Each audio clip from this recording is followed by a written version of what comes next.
सद्गुरु माता सुदीक्षा सबिंदर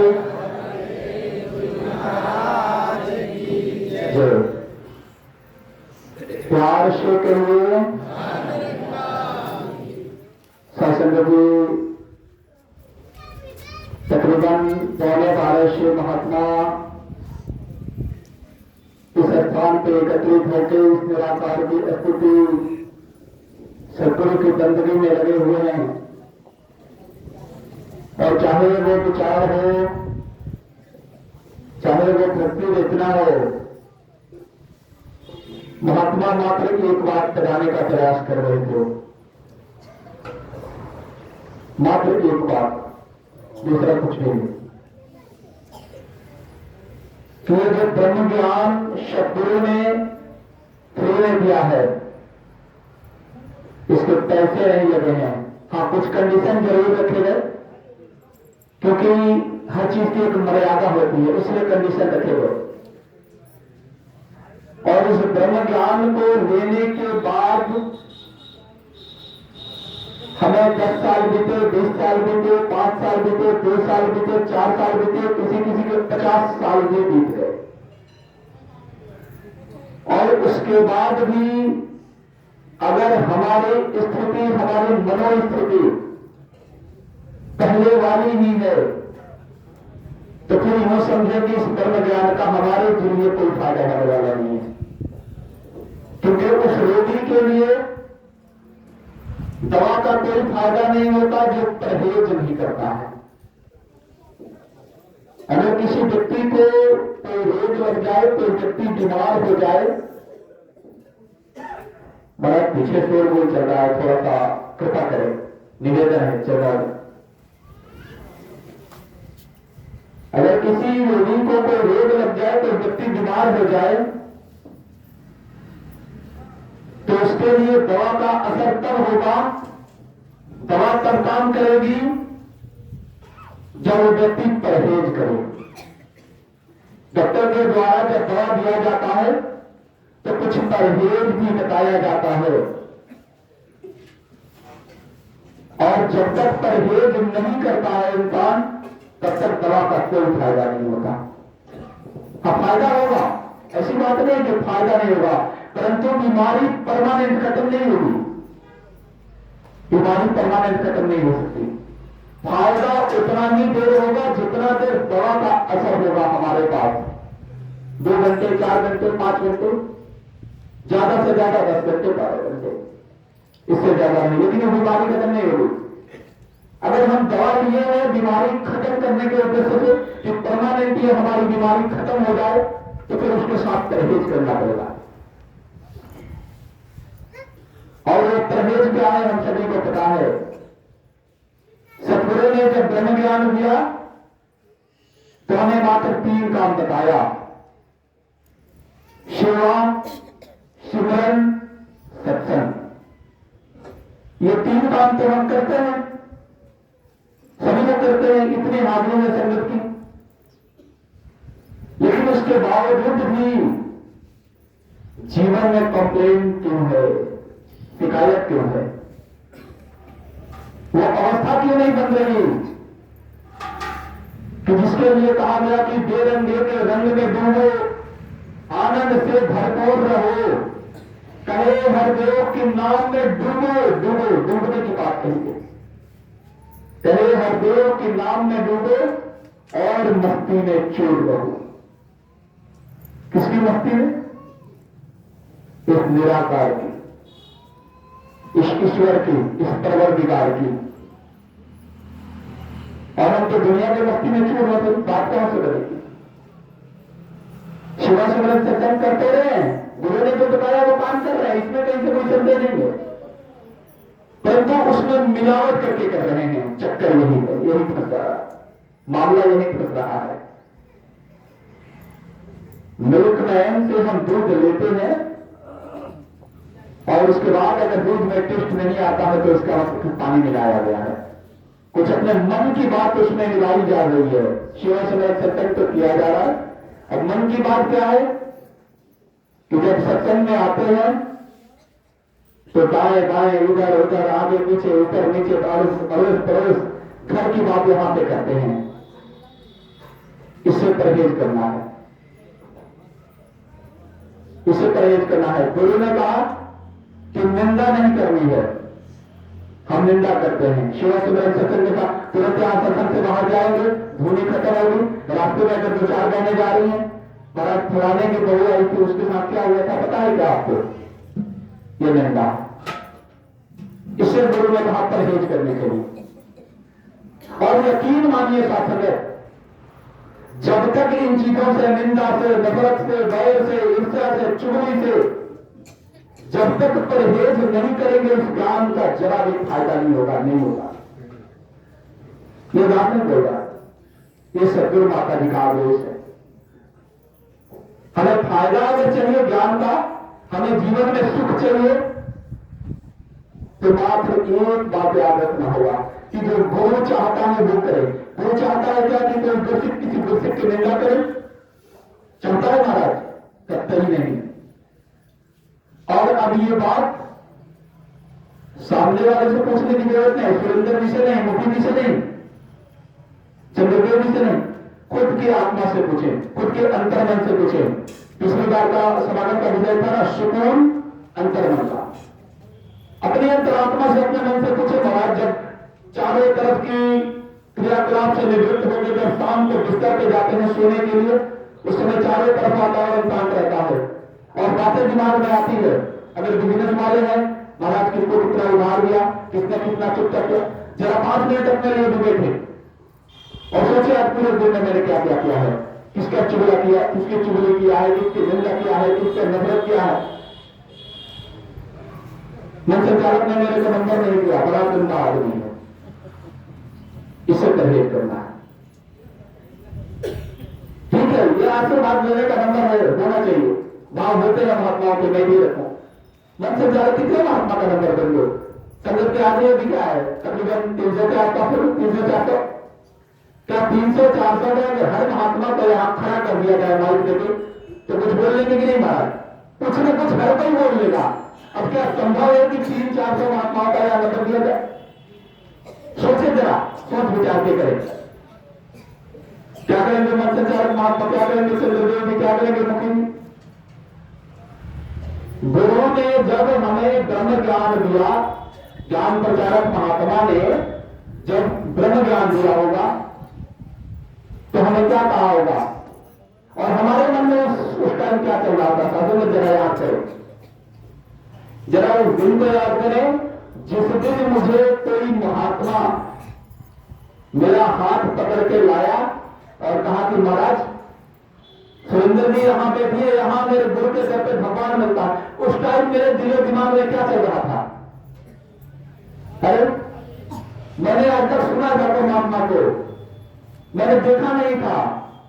ये देखने की बात कर रहे हैं, कैसा होगा परमात्मा? क्या क्या मजा आएगा यार,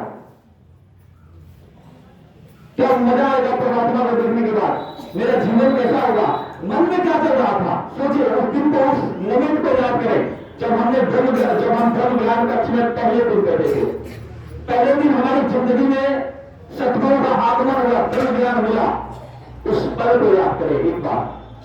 क्या चल रहा था सबके दिमाग में? जो बैठे थे, केवल भगवान, कि हमें भगवान मिल जाए।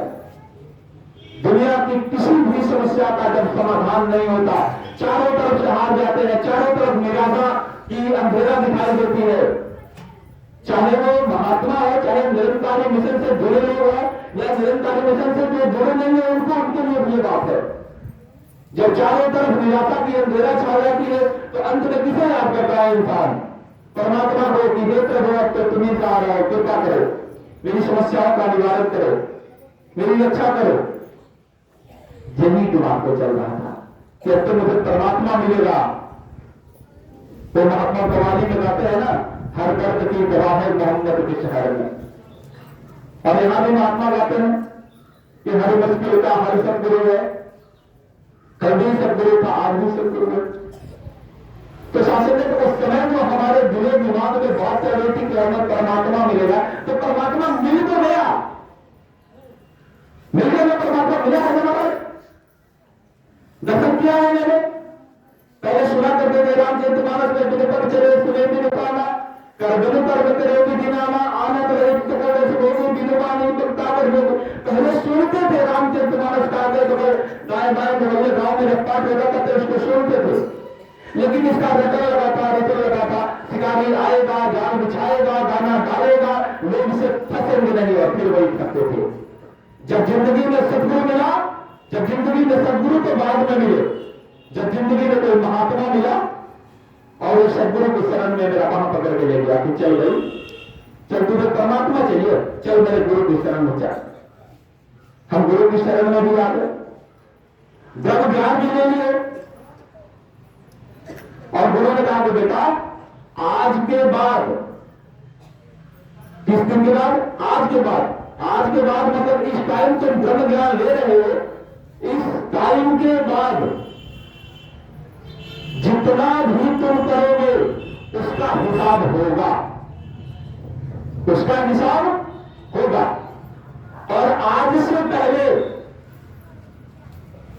यानी ब्रह्म ज्ञान लेने से पहले तुमने जितना कुछ किया है वो सबका सब खत्म हो गया। ज्ञान की एक चिंगारी सब पापों का नाश करे।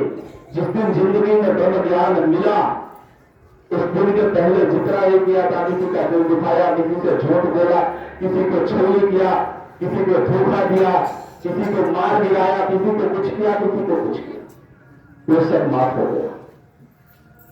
परंतु उस दिन के बाद जितना कुछ भी करेंगे सबका हिसाब होगा।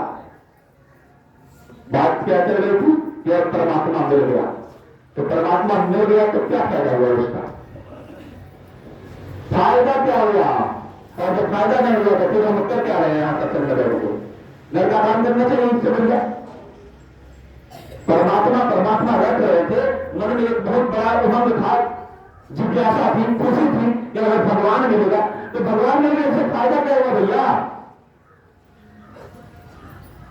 कहते हैं कई बार बहुत मैसेज क्या मिलता है जब कोई बात मिल जाता है, महाराज हमको ज्ञान लिए हुए 30 साल हो गए, महाराज हमें तो 15 साल हो गए, 10 साल हो गए, 5 साल हो गए, 4 साल हो गए। कहेंगे तो 50 साल के भी ज्ञान महात्मा मिलते हैं। कहते हैं लेकिन महाराज आज तो कोई फायदा ना हुआ। कौन फायदा ना हुआ ज्ञान को? क्या सवाल? फायदा मिलेगा कहां से? मिलावट तो कर रहे हैं, मिलावट, सजावट, बनावट, इन्हीं 3 चीजों से आई है इंसान में गिरावट। इसलिए ये जरूरी है कि परमात्मा अभी मिला नहीं है, इस भ्रम में ना है। अभी परमात्मा का आइडेंटिफिकेशन हुआ, पहचान हुआ है। ये महात्मा सुरेंद्र जी फलाने गांव से आते हैं, तो पहचान हो गए तो क्या हो जाएगा? क्या हो जाएगा पहचान होने से? पहचान तो हमारे गांव में लगभग गांवों में से सभी से है। और मेरे घर पे अगर दुख करता है तो कितने लोग आते हैं? 2, 4, 10, 20। यही होता है हमारा पूरा गांव आ जाता है। आ जाता है क्या? नहीं। तो अभी आइडेंटिफिकेशन हुआ है निराकार से, अभी प्राप्त नहीं हुआ है। प्राप्त होने का मतलब ये होता है कि हम उसके और वो मेरा हो जाए, इसे कहते हैं प्राप्त होना। शासन में हम किसी दुकान में जाते हैं, कोई वस्तु खरीदनी होती है, कई साड़ी कोई खरीदनी होती है, जींस पैंट खरीदनी होती है, और जाते हैं दुकानदार से कहते हैं भैया हमें साड़ी दिखाइए। दुकानदार 2, 4 कलर की साड़ी लेकर के हमारे सामने रख देता है, कहता है बहन पसंद करो, इसमें से कौन सी साड़ी तुम्हें चाहिए। अब हम उसमें से कोई पसंद करके एक पार्टिकुलर एक जो जितने भी लेने होते हैं उसको बताते हैं कि भैया ये लाल कलर वाली, ये पीली कलर वाली अपनी साड़ी पैक कर दो। और वो साड़ी हमें तब तक हमारा नहीं होता जब तक कि हम उसका मूल्य चुकता नहीं कर देते। हमारा अगर हम 10 साड़ी के लिए तो मेरा हो जाएगा, तब तो हम लेके चल देंगे बिना पैसा दिए नहीं। उसको हमारा अधिकार तब होगा उस साड़ी के, उसको हम तब अपने घर पे लेके आ सकते हैं जब उसका कीमत चुकाएंगे। जब उसका कीमत चुकाएंगे उसके बाद क्या होगा? वो साड़ी मेरी हो जाएगी, उस पर फिर दुकानदार का हक खत्म हो जाएगा। ये मेरा कार कितना मेरा हुआ है, गुरु को इन्होंने कितना अपना बनाया है, इसने तो अपना समझा, तभी तो दुनिया की कीचड़ से निकाल करके यहाँ पे बैठा दिया, बैठ बेटा यहाँ तुझे आनंद मिलेगा, यहाँ तुझे सुकून मिलेगा।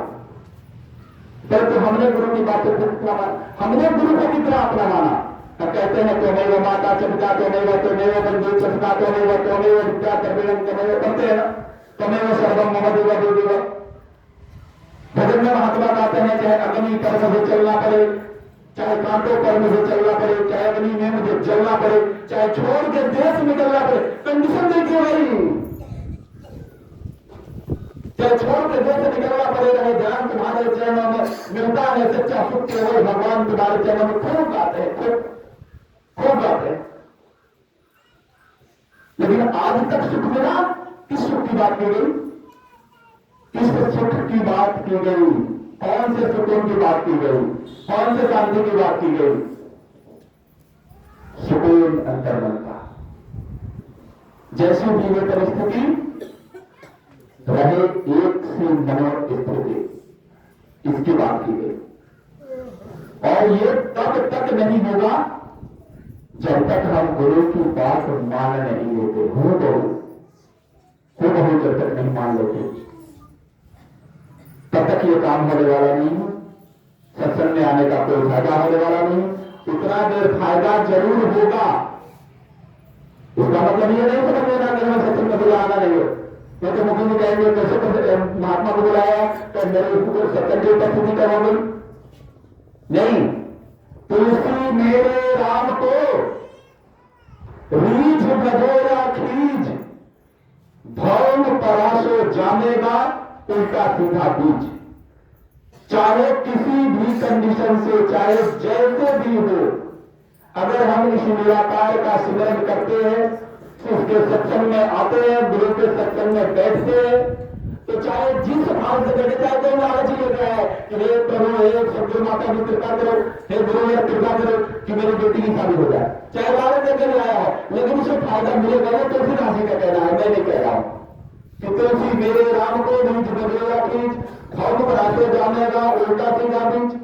तो जिस तरीके से भी सत्संग में आना है आए, परंतु क्या? परंतु सदगुरु से अरदास करें, क्योंकि गुरुसिख के अंदर इतना सामर्थ्य नहीं होता कि वो गुरु के वचनों को अपने जीवन में धारण कर सके। गुरुसिख गुरु की ताकत से चलता है, गुरुसिख गुरु की ताकत से चलता है। इसलिए जब भी सत्संग में आए अरदास करें, बोल के नीचे आने की जरूरत नहीं है। ये तो चींटी की भी आवाज सुनता है, चींटी के ऊपर दो गुरु बाजे, वो भी साहब सुनता है। निराकार को क्या बताने की जरूरत है? गुरु को कुछ बताने की जरूरत है, निराकार को कुछ बताने की जरूरत है? कुछ भी नहीं, सब जानता है ये। तो अरदास करें कि हे सदगुरु, आपने जिस उम्मीद से, जिस विश्वास के साथ हमें दुनिया के कीचड़ से निकाल करके अपने चरणों में स्थान दिया है, कृपा करो, ऐसी ताकत दो, ऐसी बख्शिश करो, रहमत करो कि हम आपके वचनों को जीवन में धारण कर पाए, क्योंकि अपने अंदर इतना सामर्थ्य नहीं है। अपने अंदर गुरुसिख के अंदर कोई सामर्थ्य नहीं होता महाराज कि गुरु के वचनों को उतार पाए। हाँ, गुरुसिख प्रयास करता है, अरदास करता है, विश्वास करता है, ये काम करता है। तो अरदास करना है सब गुरु से, जब भी काम के सुनर है। हालांकि सुनर करने का कोई पर्टिकुलर काम नहीं होता, हर समय जहां रहे वहां सुनर करते रहे, ऐसी कोई बात नहीं। लेकिन अगर ऐसा ध्यान है कि सोने से पहले कई बार महात्मा अपना रूटीन में शामिल कर देते, वो भी कोई गलत नहीं है। तो जब भी बैठे सुनर पे अरदास करें, इस निराकार ये सुनता है, बिना कान के सबकी सुनता रहता है फरियाद सदा, कब किस को कितना देना है इसको रहता याद सदा। इसलिए इससे सिमरन करें, ताकत पाने की। हे सदगुरु माता जी, कृपा करिए, आपने जो ब्रह्म ज्ञान दिया है उसकी हम कीमत समझ पाए, उसका कदर कर पाए। कृपा करिए, हमारे अंदर जितने दुर्गुण हैं आप आशीर्वाद दो, पक्के महात्माओं की संग दीजिए, ताकि वो धीरे धीरे धीरे धीरे हमारे अंदर से दुर्गुण खत्म हो जाए। किसी की निंदा करते हैं वो खत्म हो जाए, नफरत करते हैं किसी से वो खत्म हो जाए। अरे महाराज, कोई गलत कर रहा है, कई बार होता है सामने से महात्मा गलत करते हैं और बर्दाश्त नहीं होता, कई बार होता है, आपके साथ भी कई तरफा होता है। तो इनसे आजाद करें कि महापुरुषों आपको ऐसा लग रहा है कि अगर ऐसे ना हो करके अगर ऐसे होता तो और बेहतर होता। महात्मा मान जाए तो ठीक है, ना माने तो वो अपना जाने, करेगा तो भरेगा तो क्यों रहे उदास, कबीरा तेरी झोपड़ी गलकटियन के पास। कोई गलत कर रहा है इसका मतलब ये नहीं कि उससे हम नफरत करने लग जाए, कोई गलत कर रहा है इसका मतलब ये नहीं कि उसकी निंदा करने लग जाए दूसरों के सामने। मुझे जाग गया महाराज फलाने महात्मा ने तो ऐसे किया, उसी से डायरेक्ट विनती करे कि महापुरुष ने दास को ऐसा लगा कि आपके चरणों में ये विनती रख देना चाहिए, इसलिए दास ने रख दिया। महात्मा मान जाए तो ठीक है, नहीं माने तो ठीक है। हमारा आनंद खराब नहीं होना चाहिए, क्योंकि ये ब्रह्म ज्ञान आनंद का विषय है, ब्रह्म ज्ञान भक्ति का विषय है। और जब जिंदगी में भक्ति उतरती है तो आनंद से जीवन भर जाता है। संसार में लोगों को मजा पीकर भी मजा नहीं आ रहा है, और हम आत्मा आनंद में जीव रहे। तो शासन में बात कहां चल रही थी, ये निराकार हमें प्राप्त हुआ कि नहीं। जब शासन में थे अनमैरिड लड़का और एक अनमैरिड लड़की, जब दोनों की शादी होती है तो शादी के तुरंत बाद विश्वास नहीं बन जाता, बेशक वो पति पत्नी बन जाते हैं, मांग में सिंदूर भर दिया जाता है। धीरे धीरे धीरे धीरे धीरे धीरे दोनों को एक दूसरे पे विश्वास होता है और दोनों एक दूसरे से प्यार करते हैं। अंततः क्या होता है, दो जिस्म एक जात। सुना होगा आपने संसार में कि बेशक वो शरीर होते हैं, दो अलग अलग शरीर है, लेकिन दोनों एक ही होते हैं। राम कबीरा एक भय जो बना सके पहचान। इस अवस्था तक हमें सदगुरु ले जाना चाहते हैं कि हमने और इस निराकार में कोई अंतर न रहने पाए। और ये कैसे होगा, ये उस वैसे नहीं होगा जो काम हमारा अभी जारी है इससे निकलना पड़ेगा। जब काजल की कोठरी से बच के सांप निकलता है, कहे हरदेव गुरुमत वाला, मनमत वाले की बात नहीं, मनमत वाले की बात नहीं, कहे हरदेव गुरुमत वाला संभल संभल तब धरता है। तो संसार को काजल की कोठरी बताया गया। अब एक कोई मकान हो, कोई कमरा हो और उसमें चारों तरफ काजल ही काजल लगाओ, कितना बचेंगे महाराज, कहीं ना कहीं लग जाएगा। और बाबा जी कह रहे हैं, संत बाबा हरदेव सिंह महाराज ने हरदेव वाणी समझाया, कहे हरदेव गुरुमत वाला संभल संभल और संभल के कदम रखता है कि कहीं लग न जाए। वैसे ही जहां भी संभल के कदम रखना है। सत्संग में अगर आते हैं सीरियस होकर के बैठे, ऐसा नहीं दो दो दो बात उनसे करिए, दो बात उनसे करिए, दो बात उनसे, महाराज सत्संग का फायदा नहीं होगा, बिल्कुल नहीं होगा, बिल्कुल नहीं होगा। इसलिए जब भी सत्संग में आते हैं बिल्कुल सजग होकर बैठे, चेतन होकर बैठे। पता नहीं कब कौन सी बात महात्मा गुरु की रख दे और कहीं मेरे तल्ले पर जाए, जिंदगी बदल जाएगी। करत करत अभ्यास के जड़मती होत सुजान, रसरी आवत जात दे सिर पर परत निशान। जितना जल्दी हो सके हम अपने आप को चेत जाए, सजग हो जाए। वरना क्या भरोसा है जिंदगी का, आदमी को मिला हो पानी का। सुबह घर से चले शाम को घर से पहुंचेंगे नहीं तो जिनको कोई गारंटी नहीं है। इसलिए शासन में सीरियस होने की जरूरत है। ये सत्संग सीरियस होने का विषय है, मजाक में लेने का नहीं। This is serious matter for human life. मानव जीवन का एक बहुत बड़ा सीरियस मैटर है ये भक्ति। और शासन में गुरुसिख जैसे जैसे गुरु के वचनों को मानता है ना,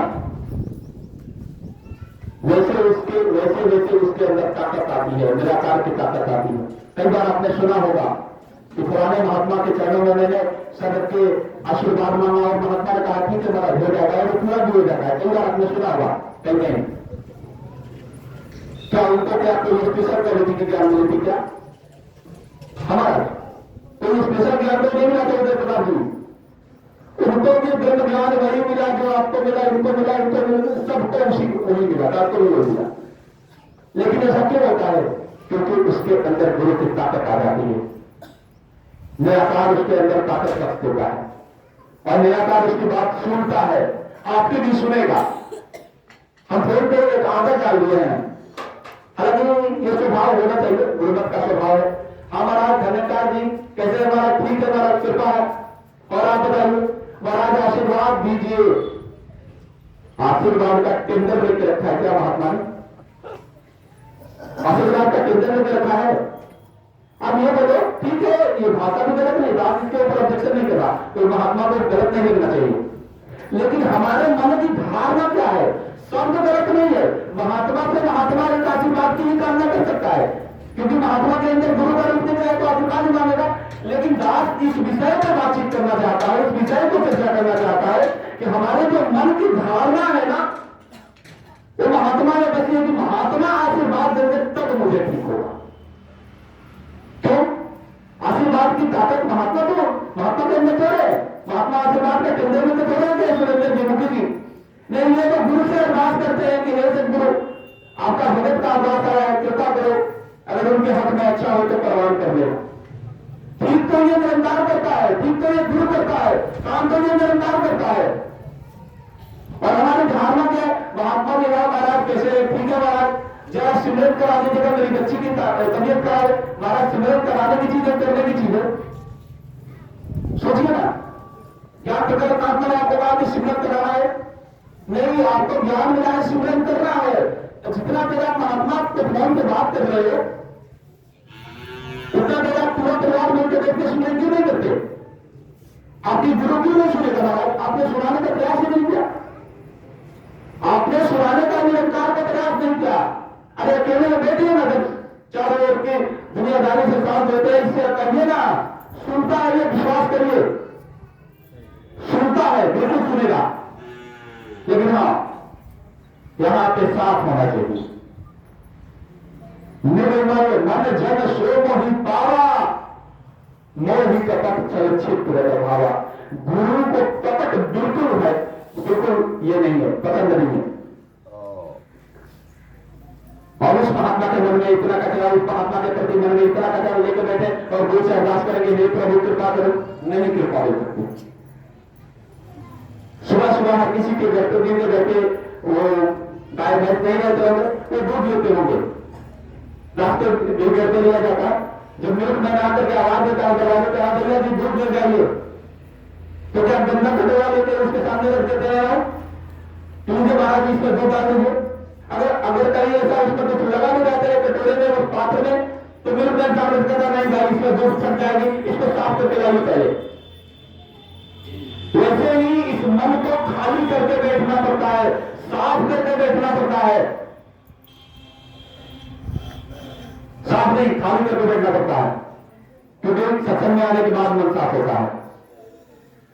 और जब खाली इसमें घर का टेंशन लेकर बैठेंगे, समाज का टेंशन लेकर बैठेंगे, दुकान का टेंशन लेकर बैठेंगे, तो महात्मा जी बोल रहे सुनेंगे क्या? यहां से घर क्या लेकर जाएंगे?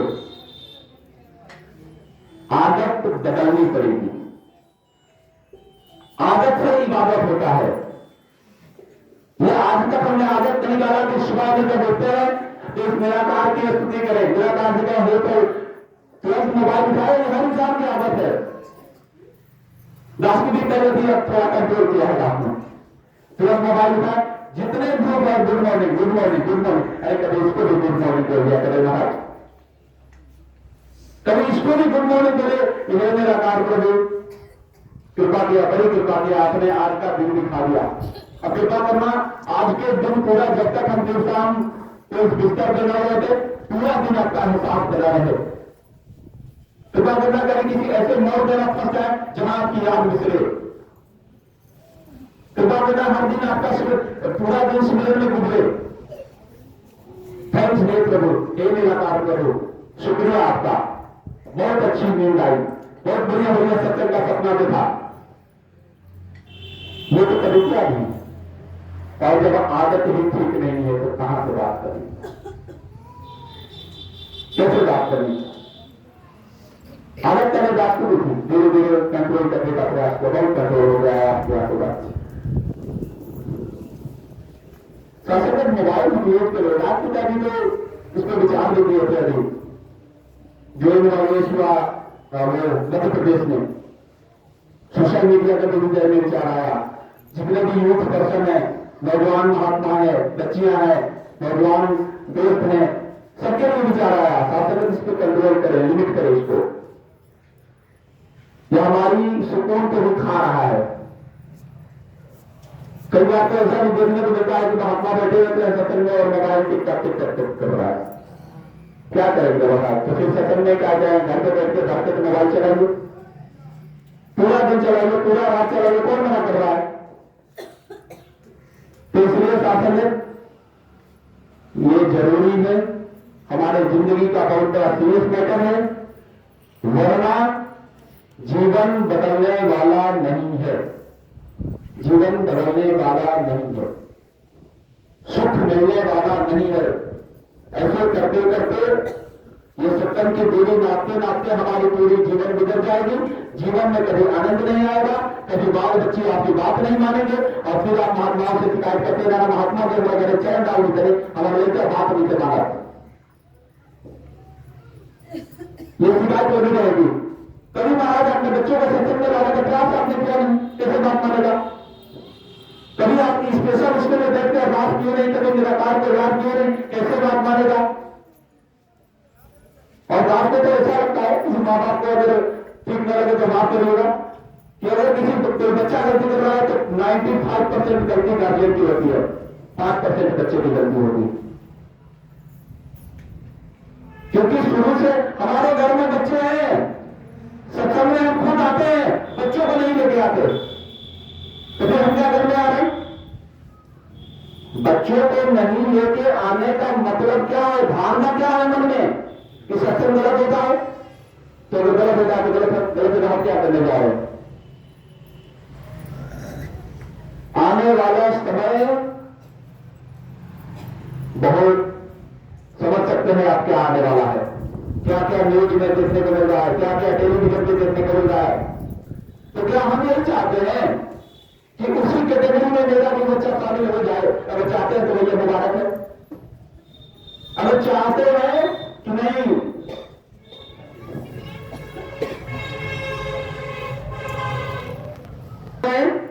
कि नहीं मेरा भी बच्चा महात्माओं की संगति में आकर करे थे। अरे पढ़ाइए ना महाराज, कई बार महात्मा कहते महाराज पढ़ाइए, संगत को भी पढ़ाइए क्यों? सप्ताह में एक दिन सत्संग आना है। आप सोचिए ये दैनिक जीवन का विषय है और जब तक दैनिक जीवन एक एक दिन की आदत नहीं बन गई तब तक हमारे जीवन में कुछ बदलने वाला नहीं है, हम खुद सत्संग करते रह जाएंगे। अगर कहीं विदेशों में जाना होता है, कोई शादी होती है, 10 दिन के लिए बच्चों को लेकर जाते हैं, नहीं जाते महाराज? जाते हैं, उस दिन पढ़ाई डिस्टर्ब नहीं होती ना। और सप्ताह में 2 घंटे सत्संग में आना है, बच्चे की पढ़ाई डिस्टर्ब हो रही, कमाल की बात है। हॉस्पिटल में जाना है, बच्चे की तबियत खराब हो जाए, हमारी तबियत खराब हो जाए, लेकिन डॉक्टर कहेगा भैया 1 महीने को बेड रेस्ट करना है, बेड रेस्ट करवाएंगे, उस समय स्कूल डिस्टर्ब नहीं होता। महाराज कहां सोच है, कहां सोच है हमारी? अगर चाहते हैं कि बच्चे आदमी बन जाए तो बेशक पढ़ाएं, लिखाएं, सब कुछ करें, इंजीनियर बनाए, डॉक्टर बनाए, कलेक्टर बनाए, कोचिंग कराएं, लेकिन सत्संग में सप्ताह में 2 घंटे के लिए जरूर लाएं। नहीं तो कल को शिकायत करना पड़ेगा, लोगों से, पड़ोसियों से कहना पड़ेगा कि महाराज मेरा बच्चा मेरा बात नहीं मानता। क्यों नहीं मानता? क्योंकि आपने संस्कार नहीं दिया है, क्योंकि आपने संस्कार दिया नहीं। जब सत्संग में लाने का टाइम था, जब उसे सद्बुद्धि भरने का टाइम था उसके दिले दिमाग में, तब आपको दिखाई क्या दे रहा था? अरे महाराज बच्चे की पढ़ाई डिस्टर्ब हो जाएगी, तो पढ़ लिख कर क्या कर रहा है? अपने माँ बाप को 1 गिलास पानी नहीं पूछ रहा है, और इसको तैयार किसने किया है, इस स्टेज पे पहुंचाया किसने है? तो बच्चा खुद नहीं पहुंचा है, बिल्कुल नहीं। हमारी गलती है, हमारी गलती है कि हमने उस स्टेज पे उसको बाप करके खड़ा किया है, और उसके जैसी हम हैं। अगर आगे चल के वो उसकी आत्मा के लिए, ये तो स्वाभाविक की बात है कि जो ईश्वर को नहीं जानेगा वो 84 में जाएगा, ये सब जानते हैं। आगे मालिक तो कहते हैं तो अगर उस बच्चे के साथ भी अगर ये घटना घटती है तो उसका भी दोषी हम होंगे, उसका भी दोषी हम होंगे। इसलिए साथीगण ये बहुत जरूरी है कि पहले हम खुद इस निरंकार के साथ जुड़े। ये माइक पे कहने का विषय नहीं है, ये उदय प्रताप जी को, मुखर्जी जी को, सुरेंद्र जी को, बुद्धू जी को सुनाने का विषय नहीं है। हम खुद से पूछे कि हमने जब से ब्रह्म ज्ञान लिया है हमारी जिंदगी में निराकार कितना उतरा है। अगर उतरा होता तो ये शिकायतें नहीं आती, शुक्राना मिल निकलता। वहां मेरे सच्चे बादशाह कितना बढ़िया दिन दिखाया। आज तो तुमने सत्संग में आगे बैठा दिया। जरा सोच के देखें, साथ में देख बात दास को याद आ रही है, आपके चरणों में साधना करने का ध्यान बन रहा है। एक बार दास शाम के समय में वॉकिंग पे निकला था, साथ में एक दो दोस्त भी थे और टहलते टहलते कुछ दूर निकल जाना हुआ, घर से 2-3 किलोमीटर आगे चल गए टहलते टहलते।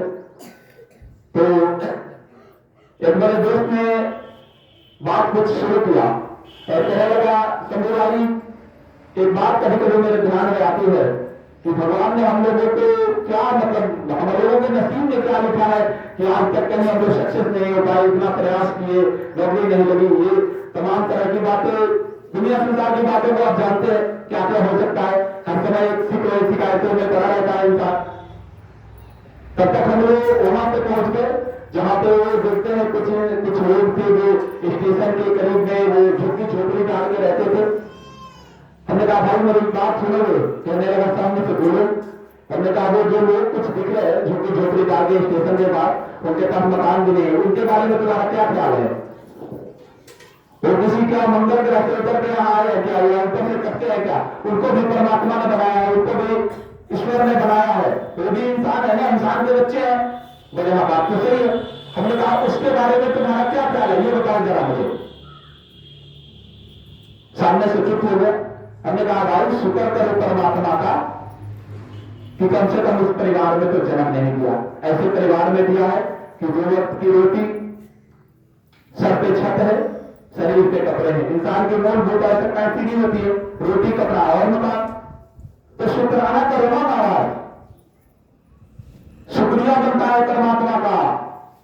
और हर समय हम गिले में पड़े रहते हैं, मेरी नौकरी नहीं हुई, मेरे बच्चे की शादी नहीं हुई, मेरे घर में हमेशा कलह रहता है। कलह तो रहेगा, क्यों नहीं रहेगा कलह?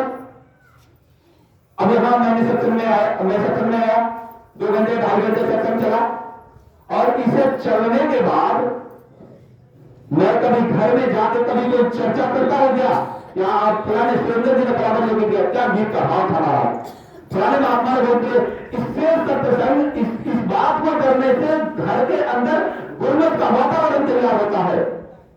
और जब गुरमत का वातावरण तैयार होगा तो फिर घर में कलह नहीं होगा।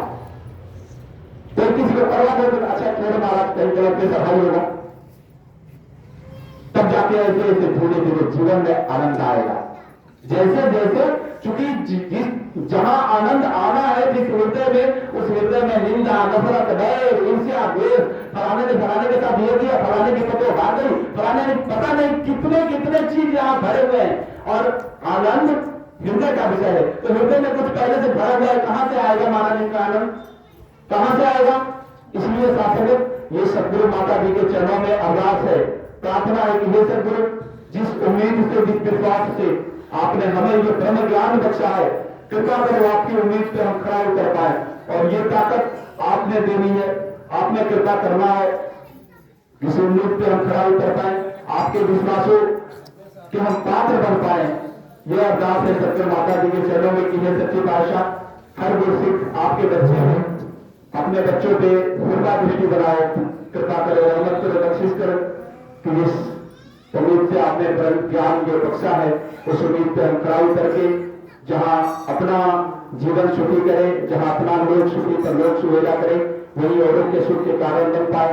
ऐसा संगत इसके लिए माफी चाहता हूं कि पहले बार भी मुखी जी ने विनती किया था, प्रबंधक महात्मा जो चंद्रदेव जी ने, तो उस टाइम दास को माफी मांगना पड़ा क्योंकि कलकत्ता सनातन दास चला गया और मुखी जी कहने लगी कि महाराज ने तो अनाउंस कर दिया है कि छपरा से आ रहे हैं। हमने कहा कोई बात नहीं, जब आप बात दूसरी बार आएगा तो बात अनाउंस कर देगा कि पिछली बार हम नहीं आ पाए थे।